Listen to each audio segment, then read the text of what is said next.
My name is Anna. I always thought the loudest moments in life would come from crowds cheering, cameras flashing, or people finally saying they were proud of me. Instead, the loudest moment I ever lived through was silence, the silence of an empty row of seats at my own graduation. I remember gripping the edge of my gown, scanning the auditorium again and again, telling myself maybe they were running late, maybe traffic kept them, maybe I just hadn't noticed them yet. But deep down I already knew.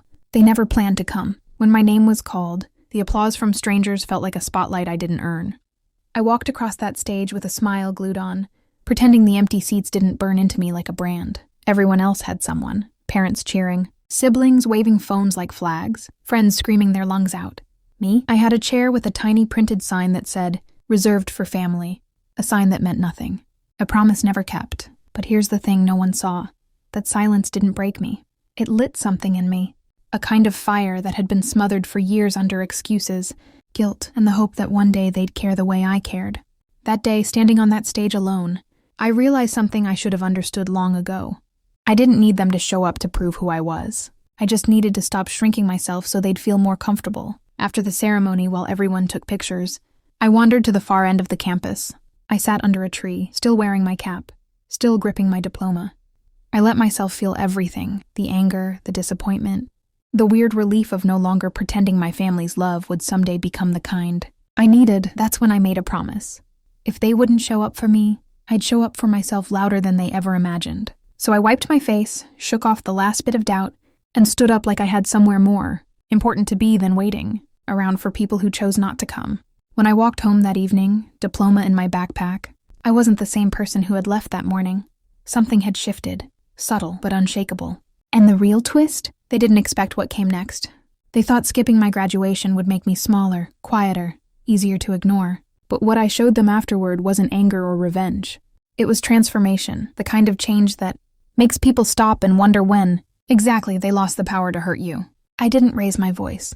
I didn't beg for explanations. I just started living like someone who finally understood their own worth. And once you do that, once you stop chasing people who never chose you in the first place, everything else starts to fall into place. That was the beginning of who I really am, someone they could no longer overlook, underestimate, or break. The next morning, the house felt different. Not quieter, not colder, just exposed, like I was finally seeing it for what it really was. My mom sat at the kitchen table scrolling through her phone, pretending she hadn't ignored my messages the entire previous day. My dad drank his coffee like he hadn't promised, 2 weeks earlier, that he wouldn't miss this one. And my siblings? They acted like nothing had happened at all. No apology. No acknowledgement. Not even a lazy, half-hearted, "Hey, how was it?" I stood there for a moment, waiting to see if guilt would kick in for any of them. It didn't. Not even a flicker. That's when it hit me. The people who should have been the proudest were the least aware of what it took for me to get there. They weren't invested enough to feel bad, and I was done shrinking myself to protect their comfort. So I sat down, placed my diploma on the table, and watched their eyes flinch just for a second, like the sight of it inconvenienced them. My mom barely glanced up. "Oh, you got it," she said, as if I'd picked up a package from the post office. My dad asked if I could take out the trash. One sibling asked if I could drive them later. That was it. That was all my achievement meant to them. But instead of breaking down, I felt strangely calm. Detached, even. Like I was watching a movie I'd already seen too many times. Their reactions weren't surprising anymore. They were predictable. And predictable things lose their power. I took a slow breath and said, "I'm moving out." Not loud, not dramatic, just clear, calm, final. For the first time ever, every single one of them actually looked at me. My mom blinked. My dad lowered his cup.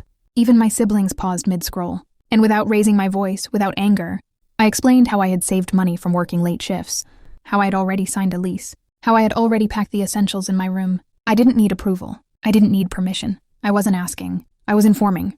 They didn't know what to do with that version of me. The one who wasn't begging to be seen. The one who had stopped waiting for their pride. The one who realized that sometimes walking away is the loudest, "I deserve better" you can ever say. My mom started with excuses. Traffic, work, exhaustion. My dad muttered something about family always being there, which would have been funny if it wasn't so sad. My siblings acted confused. "Why are you being dramatic?" It was just a ceremony. People miss stuff. But I didn't argue. I didn't defend myself. I didn't explain what they clearly never cared to understand. Instead, I stood up, picked up my diploma, and said the one thing I knew would stay with them longer than any speech. "You didn't show up to see me graduate, but you're going to remember the day I stopped waiting for you." Then I walked away, not out of anger, but out of clarity. For the first time in my life, I was choosing myself. Moving out wasn't as dramatic as they probably imagined. There was no shouting, no slamming doors, no last-minute plea for me to stay. Honestly, the quiet made it easier. I packed the last few things, books, clothes, the small plant I'd kept alive despite everything, and slid the box shut. My room looked strangely empty, like it had been waiting for this moment longer than I had. And when I walked down the hallway with my bags, no one stepped in to help or stop me. They just watched silently, like spectators unsure whether they were witnessing a beginning or an ending. Outside, the air felt different. Lighter. I sat in my car for a moment, hands on the steering wheel, letting the realization sink in. Every step forward from here belonged to me. No more waiting for someone to say they were proud. No more hoping for recognition. No more shrinking to fit inside a family that kept forgetting to make room for me. It was terrifying, but freeing in a way I never expected. My new apartment wasn't fancy. It was small, a little older, and the paint was chipped in a few corners, but it was mine. Every inch of it. No passive-aggressive comments echoing through the walls. No silent treatment dinners. No guilt disguised as family advice. I had set my boxes down in the living room and felt something I hadn't felt in years, possibility. That first night, I sat on the floor eating cheap takeout, my graduation cap sitting beside me. I replayed the ceremony in my head. The cheers, the speeches, the professors, the applause, and then the empty chairs. But this time, the memory didn't sting as sharply. Instead of disappointment, something else grew in its place. Determination, because if I could get through school, jobs, sleepless nights, and an entire graduation alone, then I could build a life on my own terms. The following weeks were a blur of work, unpacking and adjusting to the strange peace of living in a place where nobody criticized me for existing. I hung my diploma on the wall, not to show off, but to remind myself that I had earned something no one could take away. Every day I woke up without the weight of their expectations. Something shifted inside me. I laughed more, slept better, focused harder, and slowly, I started becoming the version of myself I had always hoped they would see. But the universe has a funny sense of timing. Just when I felt stable, just when I finally got used to the silence of my own space, my phone started to buzz more often. Calls from numbers I recognized but hadn't saved. Messages asking if I was doing okay, if I could come home for dinner, if I wanted to, talk things out. As if missing my graduation had been a small oversight, as if the sudden interest wasn't years too late. I didn't ignore them, but I didn't rush to reply either. Because for the first time, their attention wasn't something I needed. It was something I could choose to respond to or not. And the power of that choice changed everything. It took weeks before I finally decided to answer one of their calls. Not out of guilt, not out of longing, just curiosity. I wanted to see whether anything had truly changed or if this was just another cycle of temporary attention. When I picked up, my mom's voice sounded oddly sweet, almost too soft, like she was trying on an emotion that didn't fit quite right. She asked how I was, how the new place was, whether I needed anything. The same woman who couldn't bother to text me congrats suddenly wanted updates. I didn't match her tone. I kept it simple, polite, distant. Her pauses were longer than usual, like she was searching for the right words. Finally, she said it. "We were hurt that you left like that." I almost laughed. My leaving hurt them more than their absence on one of the biggest days of my life?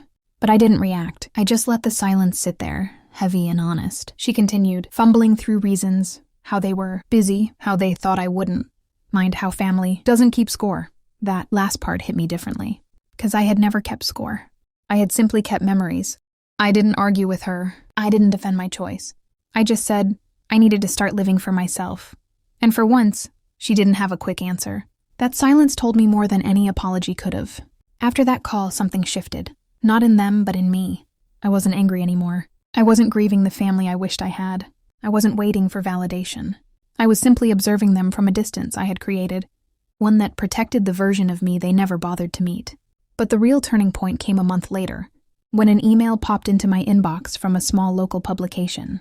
They wanted to feature recent graduates who overcame obstacles to finish school. A professor had recommended me, the student who used to fall asleep in class from exhaustion, who worked double shifts, who showed up alone more times than she could count. The professor had seen something in me that my own family didn't. They invited me to do a short interview and a photo shoot at the campus. I agreed, not because I wanted attention, but because it felt like a chance to reclaim the story my family had ignored. During the interview, I spoke about working multiple jobs, studying late into the night, failing, trying again, and navigating everything with almost no support system. I didn't name names, but the truth was clear. When the article went live, people shared it, commented, reached out, and somehow, because the world is small and the internet is loud, it found its way back to my family. My sister texted first. "Why would you make us look bad like that?" I stared at the message for a long time before replying with just one sentence. "I didn't make you look like anything." Because the truth is, people reveal themselves by showing up, or not showing up, and they had done that all on their own. The fallout from that article dragged my family out of their comfortable silence faster than anything I could have said directly to them. Suddenly, they all had something to say. Long paragraphs, missed call notifications stacking up, guilt-laced questions about why I would air our private issues to the world. It was strange, honestly. They cared more about how they looked to strangers than how they treated me in real life. But instead of getting pulled back into their chaos, I did something new.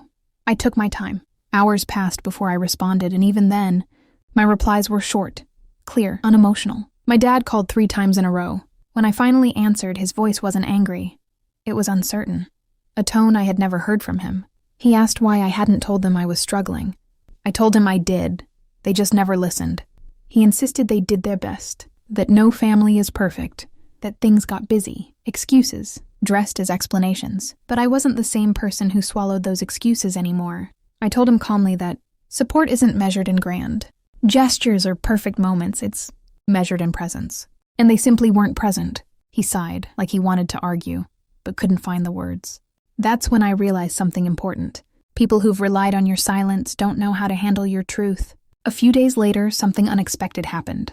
The publication reached out again, this time for a speaking event featuring graduates who pushed through adversity. They asked if I'd be willing to share a short speech. At first I hesitated. Public speaking had never been my thing. I was the quiet one in the back row, the student who turned in assignments early but never raised my hand. But something inside me whispered, "You earned this moment. Take it." So I did. The night of the event, I stood backstage holding my note cards, reminding myself that this wasn't about my family anymore. This was about me. The girl who stayed up studying after closing shifts. The girl who carried herself through moments that should have broken her. The girl who walked across a graduation stage with no one cheering and still held her head high. When I stepped onto that stage, I didn't feel scared. I felt ready. The lights weren't blinding. They were warm, inviting. I spoke about resilience, self-worth, and the reality that not everyone gets the support they deserve. I said that sometimes the people closest to you won't celebrate you, won't uplift you, won't even notice you, but that doesn't mean you stop showing up for yourself. The audience didn't cheer loudly. They listened, really listened, and for the first time, I felt seen in a way I never had at home. After the event, people came up to me. Students, parents, even professors. They thanked me for sharing my story. They told me my words helped them, inspired them, made them feel less alone. That kind of recognition, genuine kind, was worth more than any applause my family never gave. Later that night, when I got home, I checked my phone out of habit. Messages from my family waited there like shadows. But instead of reading them, I put the phone down, made myself tea, and sat by the window of my quiet little apartment, a place full of peace I had built myself. And that's when it truly sank in. Becoming who you really are doesn't require revenge. It requires choosing yourself again and again until the noise of disappointment fades away. Weeks passed, and life began to settle into a rhythm that felt almost unreal. I woke up early, brewed coffee in silence, and watched sunlight spill across the floor like it belonged there. My days were full of work, of ambition, of quiet victories no one else needed to witness. For the first time, the absence of my family didn't feel like a wound. It felt like space to grow, to breathe, to build something of my own without being compared, dismissed, or overlooked. I didn't realize how much of myself I had been holding back until there was finally no one around to shrink for. But even with all that growth, there was one last part of myself I hadn't fully confronted, the part that still wondered whether my family would ever truly understand why I'd left. Not for revenge, not for attention, but for survival. That part lingered quietly, like an old bruise. Not painful, just there. So one evening, after a long shift and an even longer bus ride home, I decided to send a message. Not to reopen old wounds, not to invite chaos back in, just to close the chapter properly. I typed slowly, choosing each word with intention. I told them I was doing well, that I hoped they were too, that I didn't leave because of one missed event, but because years of being unseen had finally taken their toll. I explained that graduation was simply the moment I finally stopped pretending it didn't hurt. I thanked them for the things they did give me, even if those things were messy or complicated. And then I told them the truth they had avoided for so long. I'm choosing a life where I'm valued, I hope one day we can rebuild something healthier. But for now, I need distance. I read it twice, then hit send. Not out of hope, out of closure. The replies came slowly. Some defensive, some emotional, some silently read without response. But none of them changed the calm I felt. Because this time, their reactions weren't the center of my world. My worth wasn't tied to how they responded. I had already written my ending long before they opened the message. That weekend, I took a walk around the campus where everything had started. The graduation banners were gone, replaced by new ones for the next class. I watched students rushing between buildings, some laughing, some stressed, all of them caught in their own stories. And standing there, I realized something. My story wasn't about the family who didn't show up. It was about the person who did, me. The one who crossed the stage alone. The one who left home without looking back. The one who rebuilt their life from quiet resilience, not explosive revenge. As I headed home, I passed by the auditorium where my name had once echoed over the speakers. I paused just for a second and smiled. Not because I needed the moment to mean something to anyone else, but because it finally meant something to me. This was who I really was, not the forgotten kid in the audience, not the daughter waiting for applause that would never come, but someone strong, steady, and whole. Someone who learned that sometimes the most powerful thing you can do is show up for yourself, even when no one else does.